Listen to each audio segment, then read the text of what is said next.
Hi guys, Assalamualaikum. I am Nurul Ada binti Azhar. Today I want to share with you all about the similarities of eyes and cameras.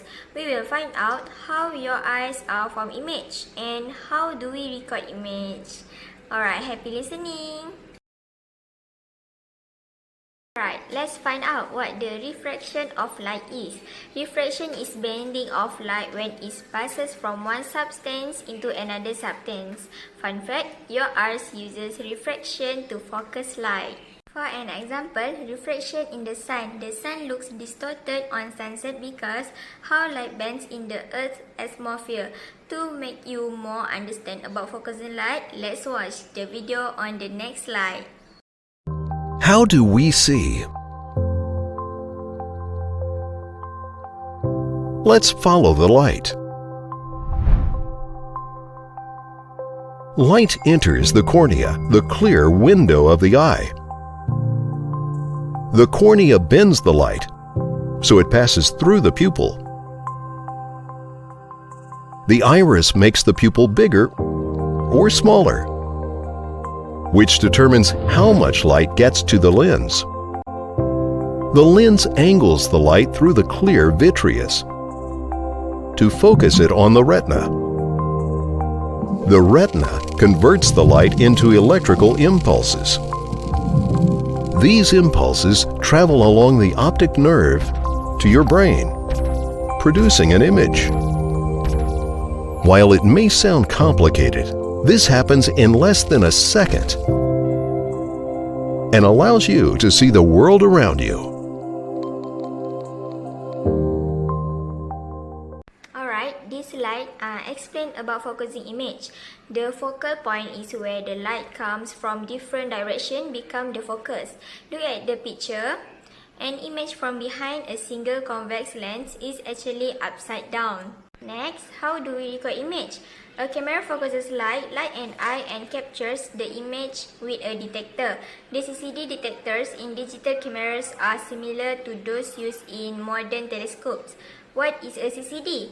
CCD is a digital camera that detects light with charge coupled device CCD.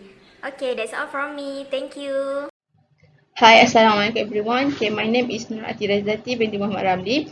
I want to continue our presentation about telescope giant eyes.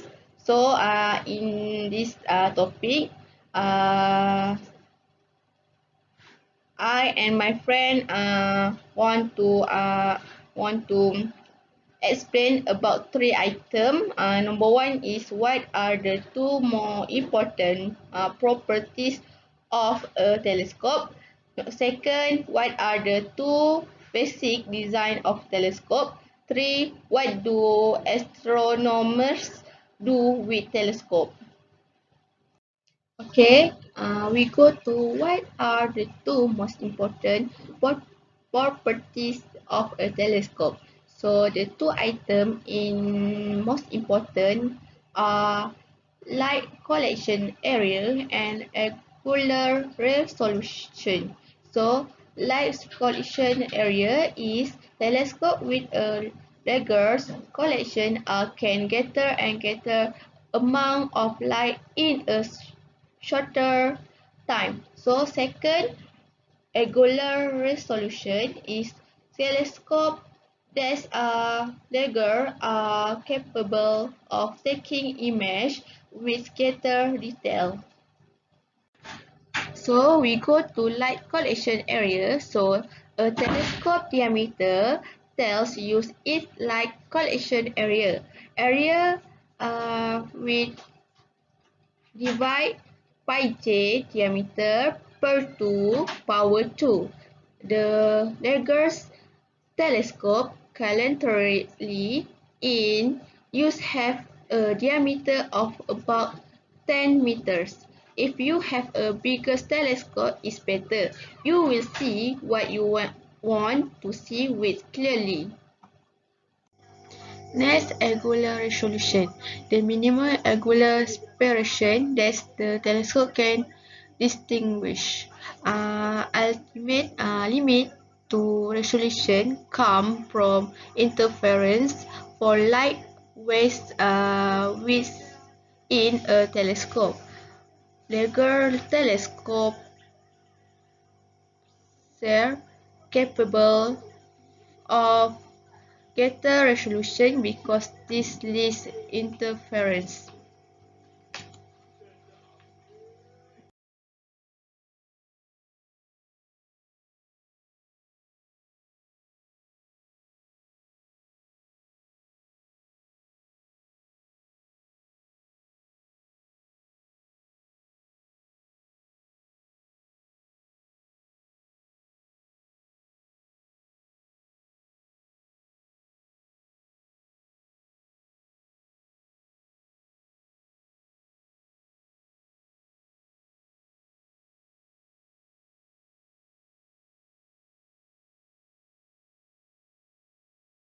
So we can see this. The rings in the image of a star come from interference of light waves. This limit on angular resolution is known as the diffraction limit. Close up of a star from the Hubble Space Telescope. Assalamualaikum warahmatullahi wabarakatuh. My name is Muhammad Nur Najmuddin bin Ahmad Zawawi. For today, I will continue presentation about astronomy, and for today, I will present about two basic design of telescope. Okay, let's go. Okay, what are the two basic design of telescope? First, the first design is refracting telescope. Refracting telescope is focus light with lenses, and second design is reflecting telescope. Okay, for reflecting telescope, focus light with mirrors. Okay, for refracting telescope, need to be very long with large heavy lenses, and for reflecting telescope is curved mirror can bend light and make parallel light rays coverage to focus. Okay, the difference of this telescope, for the first telescope refracting is two biggest, and the second reflecting telescope is small, easy to use, easy to bring. That's the difference of the that's telescope. Okay, next I will elaborate about a refracting telescope. Okay, first, a refracting telescope or a refractor use a combination of lenses to produce image of distant object, for example, star and planet. And next, for refracting, no reflection or disruption of the path of light. A simple refracting telescope is made up of two lenses, which are called the objective and the eyepiece. The principle of a simple refracting telescope is that parallel rays of light from a distant object fall on the object lens, which produce an image of the object at its focus. The rays from the object pass through the eyepiece, allowing the observer to see the image, sometimes magnified. Okay, next is about reflecting telescope. For reflecting telescope can have much greater diameters. More modern telescope are reflector. Okay, you can see my slide. You can see I share to you the image, the design of the reflecting telescope. You see the design. Okay. Next, I will elaborate about reflecting telescope. First, for reflecting telescope, have curved mirror can bend light and make parallel light rays coverage to a focus. Next, reflecting telescope have many advantages over refracting telescope. Mirror don't cause chromatic aberration, and they are easier and cheaper to build large. They are also easier to mount because the back of the mirror can be used to attach to the mount. Reflecting telescope have a few disadvantages as well because they are normally open, the mirror have to be clean. Also, unless the mirror and other optic are kept at the same temperature as the outside air. There will be air current inside the telescope that will cause images to be fused. Assalamualaikum warahmatullahi wabarakatuh. I am Aiman Hakim bin Abu Bakar and I will continue the presentation. Do you all know what astronomers do with telescope? The telescope is very important equipment that astronomers need to have. Telescope help astronomers to see and take picture what is in the sky. Astronomical detectors can record form of light that our eyes cannot see. Color is sometimes used to represent different energies of non-visible light. And for your information, astronomical detectors generally record only one color of light at a time. So, the astronomers need to combine several images to make full color picture. Okay, we go to the next slide. This slide about to show how telescope works. Spectroscopy is a study of the interaction between radiation and matter as a function of wavelength. In fact, historically, spectroscopy has referred to the use of a visible light that is propagated by wavelengths. In the picture, you can see how it works. A spectrograph spread the different wavelength of light before they hit the detector. Okay, we go to the next slide. In this slide, it shows how the timing works. A light curve represents a series of brightness measurement made over a period time. Okay, that's from me. We go to the next presenter. Thank you.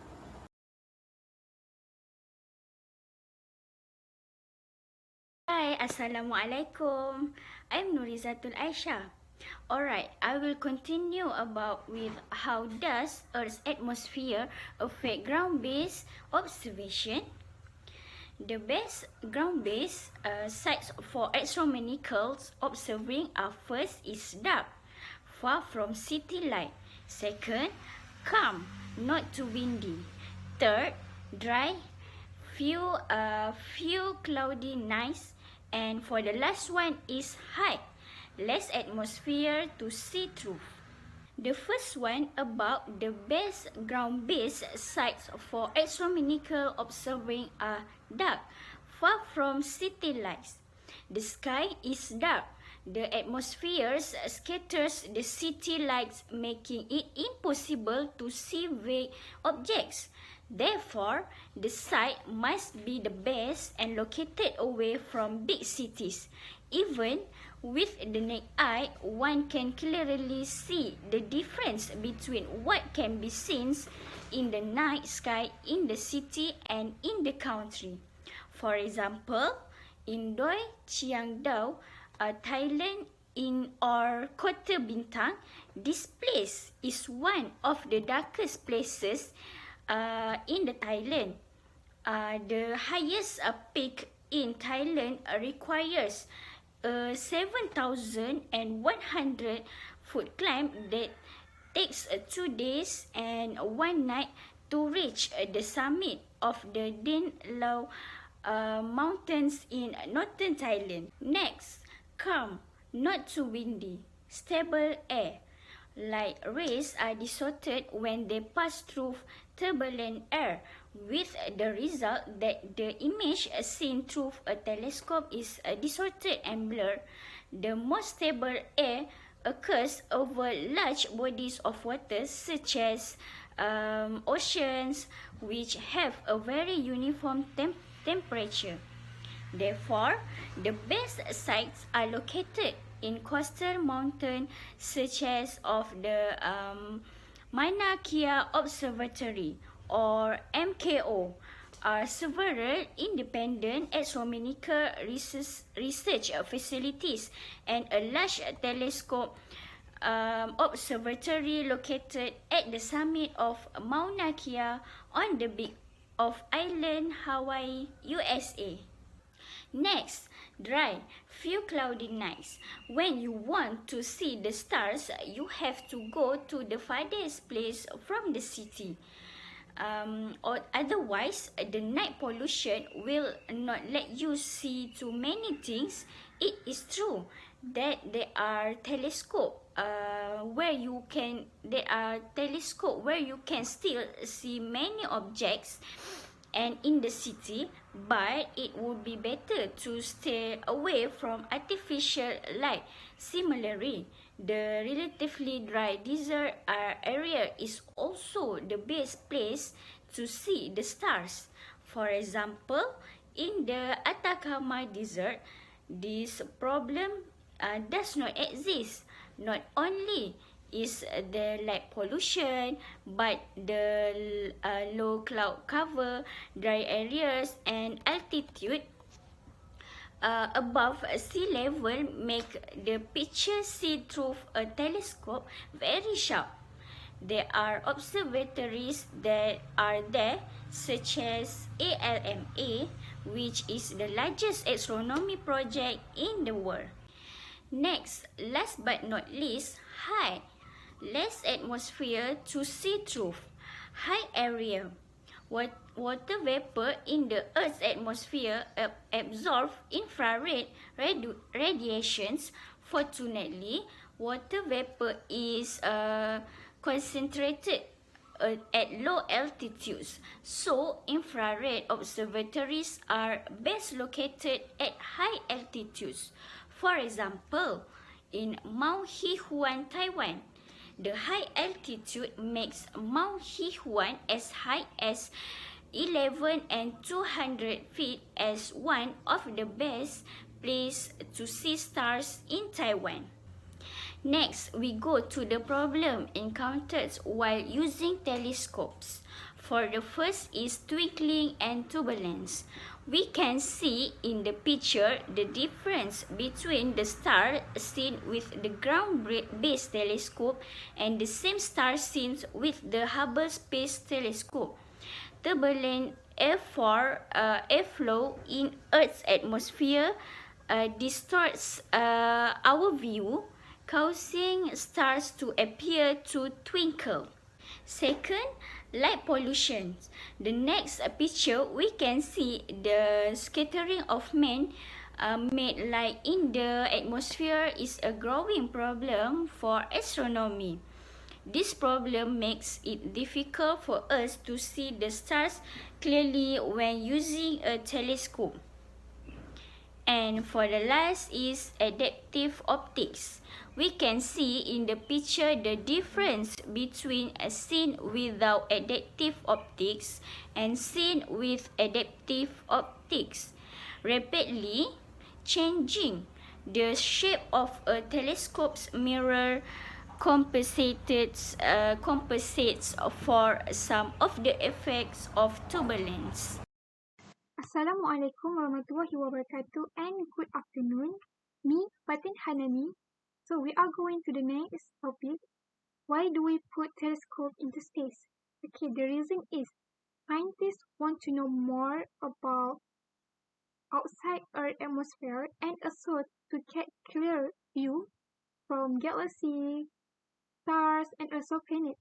And right now we have a many type of telescope, but the most famous telescope is from Spitzer and also Hubble. But we will get a new telescope, the more powerful than current telescope right now. So the name is James Webb, and that telescope will send into the space maybe around November or December in this year. Okay, so we are going to the next slide. It's about transmission in atmosphere. So if you guys can see the pictures that I put into the slide, okay, in these pictures we have two different telescope. The first is Hubble and also Spitzer. Okay, if you can see the line, that's the reason why. Because on the radio and visible light pass easily through Earth's atmosphere. So that's why it's very hard for a telescope to get more sharp view from space. And the second, we need telescope in space to observe other forms. So we get to know more about the type of galaxy, planets, and also stars.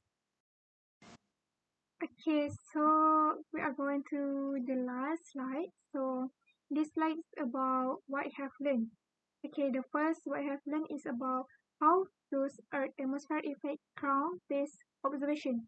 Okay, if you can see, we have three different of type problems. Okay, the first problem is light pollution. Is because the use of lighting from building. And the second is because atmospheric turbulence is because air and also water. And the last is bad weather, such as storm, rain, snow. So it's why this affect the view of sharp image. And the second is why do we put telescope into space? Okay, the first forms of light, or the radio and visible, do not pass through Earth's atmosphere. Okay, because outside Earth is very far from lighting from building, and also it doesn't have any radio effect. And the last is because the image much sharper and are possible because there is no turbulence. Because outside Earth, we doesn't have any gravity, air, or water. So just that from me for telescope into space. Thank you. Hi, Assalamualaikum. My name is Wan Nur Hanani binti Abdul Rahman. Back to the eyes and camera every light sensor. And this presentation I will focus on how we observe non-visible light and how we can multiple telescope work together. Okay, how we can observe non-visible light? We can observe non-visible light with a satellite dish.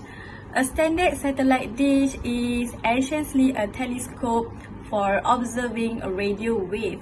A satellite dish is dish-shaped type of parabolic antenna designed to receive or transmit information by radio wave or from a communication satellite.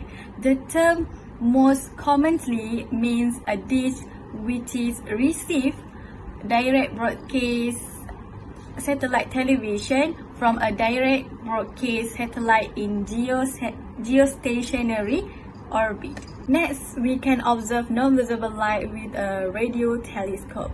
Because a radio telescope is like a giant mirror that reflects radio wave to a focus. Since astronomical radio sources such as a planet, star, nebula, and galaxy are very far away, the radio wave coming from them very extremely weak. So radio telescope require very large antenna to collect enough radio energy to study them, and extremely sensitive to receive equipment. A radio telescope is specialized antenna used to detect astronomical objects and radio sources in the sky. Radio telescopes are the main observing instrument used in a radio astronomy, which is studied a radio frequency portion of the electromagnetic spectrum emitted by astronomical objects, and which is study the light wave portion of the spectrum coming from astronomical object. Okay, and radio telescope can be used in daytime as well as at night. Next, we can observe non-visible light with IR and UV telescope. Infrared and ultraviolet light telescope operate like visible light telescope but need to be above atmosphere to see all IR and UV wavelengths. An infrared telescope is a telescope that uses infrared light to detect celestial bodies. Infrared light is one of several present in the electromagnetic spectrum. All celestial objects with a temperature above zero emit some form of electromagnetic radiation. In order to study the universe, scientists use several different types of telescopes to detect these different types of emitted radiation in the electromagnetic spectrum. And next, ultraviolet telescope used to examine the ultraviolet portion of the electromagnetic spectrum between the portion seen a visible light and portion occupied by X-ray. Next, we can observe non-visible light with X-ray telescope. X-ray telescope also need to be above the atmosphere to detect and resolve X-ray from sources outside Earth atmosphere. Because of atmospheric absorption, X-ray telescope must be carried to high altitude by rocket or balloon or placed in orbit outside the atmosphere. So, can you see the picture? This is an X-ray skeleton image. Focus of X-ray requires special mirror, and mirrors are arranged to focus X-ray photons through grazing bonds of the surface. Next, the last one, we can observe non-visible light with gamma ray telescope. Gamma ray telescope also need to be in space. Gamma ray telescope instrument designed to detect and resolve gamma ray from sources outside Earth's atmosphere. Gamma ray are the shortest wave, about 0.1 angstrom or less, and therefore have the highest energy in the electromagnetic spectrum. Since gamma rays have so much energy, they pass right through the mirror of a standard optical telescope. Indeed, gamma rays are detected by the optical flashes they produce when interacting with the material in a specially designed instrument such as a scintillation detector.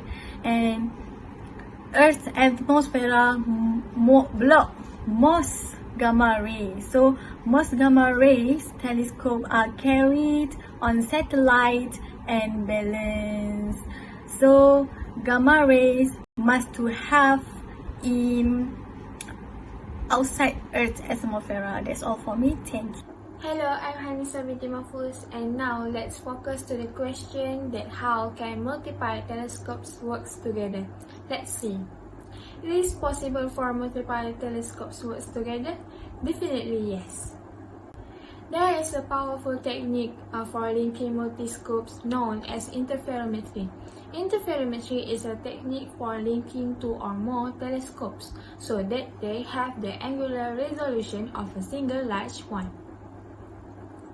With interferometry, reduced randomness can combine the signals from many antennas and even many telescopes. It allows them to create an image that is much brighter and sharper than what is possible from a single antenna dish. Besides that, it's more easiest to do with a radio telescopes. Interferometry now becoming possible with infrared and visible light telescopes. Interferometers are used to increase the resolving power of a telescope or VLA, like a very large array is one of the interferometers. Before I end my presentation, I think I want to explain a little bit about the very large array, VLA. The VLA is an interferometer made up of 27 telescopes arranged in the shape of a Y. Each dish is 82 feet across and weighs 230 tons. The VLA is an interferometer made up of 27 telescopes arranged in the shape of a Y. Each dish is 82 feet across and weighs 230 tons. The VLA is an interferometer made up of 27 telescopes arranged in the shape of a Y. Each dish, the spacing between the dishes can be changed to allow different types of observations to take place. The farther apart the dishes are, the better the telescope's resolution to distinguish between two close objects. When the dishes are close together, the resolution is less, but the telescope can get more information about the characteristics, such as objects, brightness, and temperature. So that's all for today. Thank you for listening and watching our video. Bye. Have a good day.